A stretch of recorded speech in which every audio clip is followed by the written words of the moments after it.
L'histoire que je vais vous raconter se termine bien.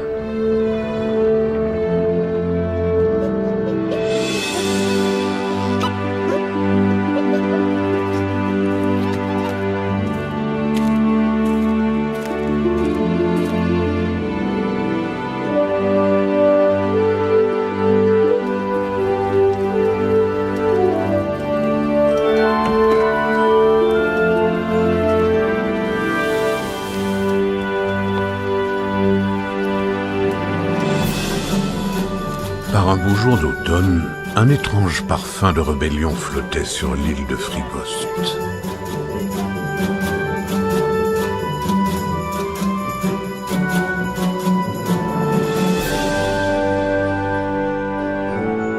Ses habitants désiraient plus que tout raccourcir la saison froide pour rendre leur terre plus prospère. En tout cas, ils n'avaient pas froid aux yeux.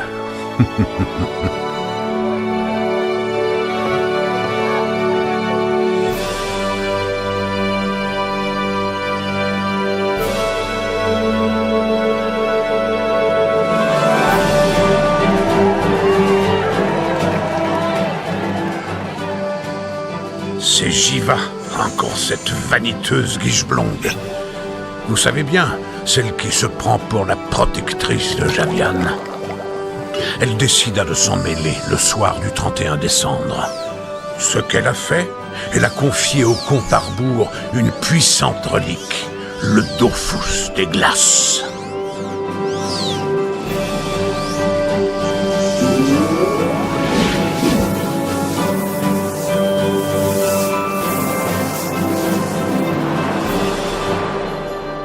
C'est à cause d'elle qu'ils réussirent à voler des jours à Joel, gardien de décembre. Joel, le grand pataugeur, obligea la pauvre petite ange à abandonner Harbour, la blessant dans son honneur à jamais. La vengeance du démon fut vraiment bonne.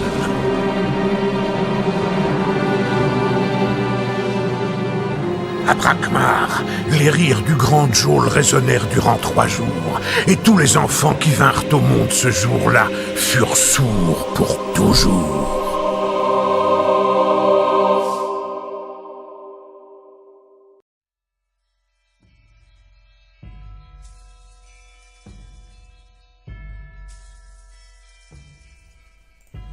Bonjour chers douziens, bienvenue dans mon humble bibliothèque. Comment ça? Vous voulez connaître l'histoire de Frigost? Ne soyez pas impatients, il faut d'abord commencer par le début. Avant, Frigost était une région verte et fleurie, avec des forêts luxuriantes et des champs dorés comme un bec de tofu sous le soleil de midi. Car oui, Frigost n'a pas toujours été ce continent que vous connaissez. Les vents chauds de l'île de Tomaï lui garantissaient un climat doux et tempéré. Mais que voulez-vous? C'était bien avant que le comte Harbour ne provoque la colère de Joel et que ce dernier ne décide de répandre un froid éternel sur l'île.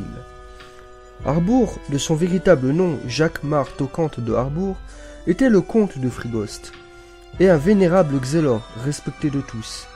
Il était génie et inventeur de la clepsydre, une machine qui pouvait changer le temps à la convenance du Xelor.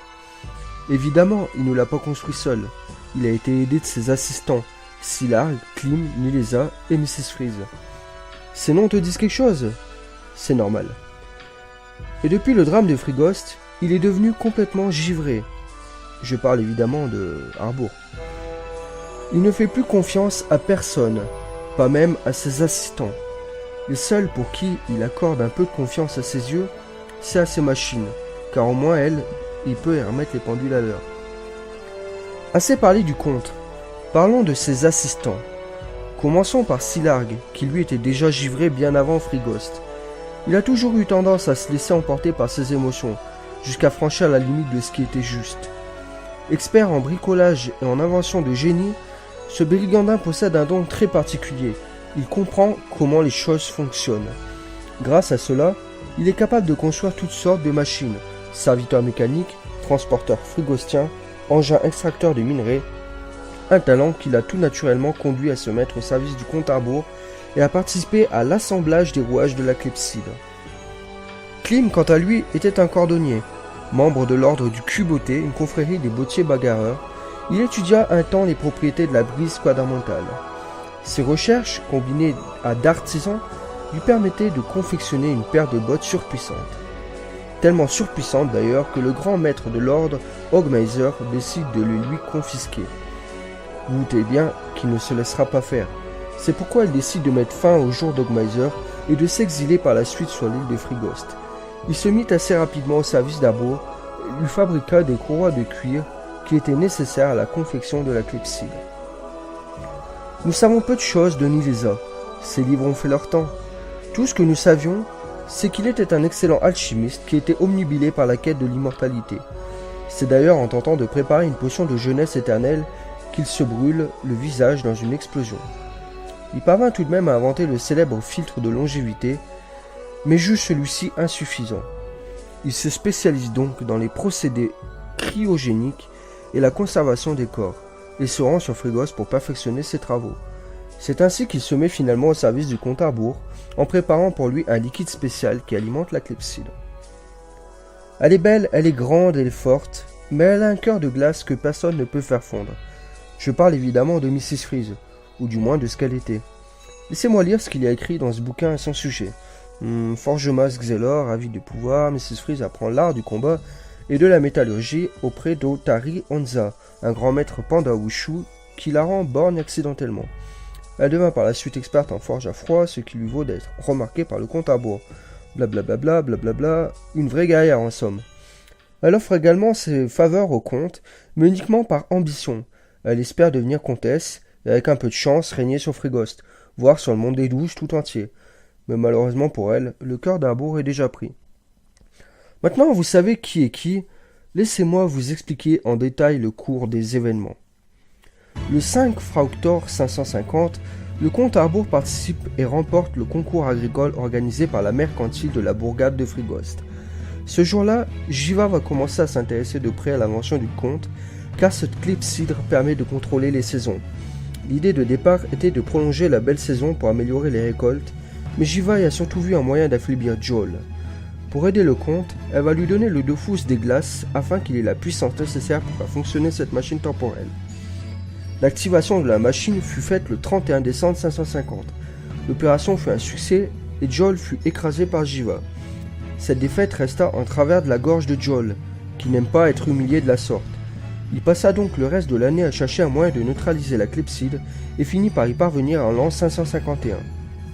Joel retourna alors la machine contre l'île de Frigost, créant un hiver permanent. Jiva se laissa vaincre par Joel car il détenait son amant Ulgrud, le gardien de Martalo. Comme Joel menaçait de tuer Ulgrud, Jiva a été obligé de céder l'île de Frigost à son adversaire. Le comte Arbour, autrefois adulé par son peuple, fut rendu responsable de cette catastrophe par de nombreux habitants, mais pas tous. Ayant un peu perdu la raison, en 555, Arbour arrête le temps, piégeant Frigost dans une boucle temporelle.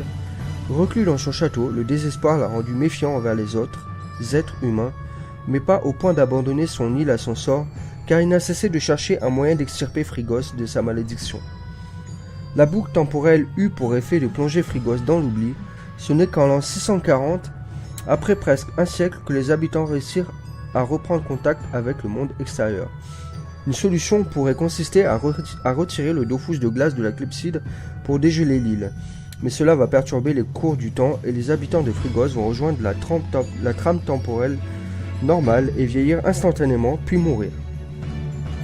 Étant donné que c'est Joel qui a retourné la clepsydre contre lui, on pourrait penser que le comte Arbour nourrirait à son égard une haine farouche.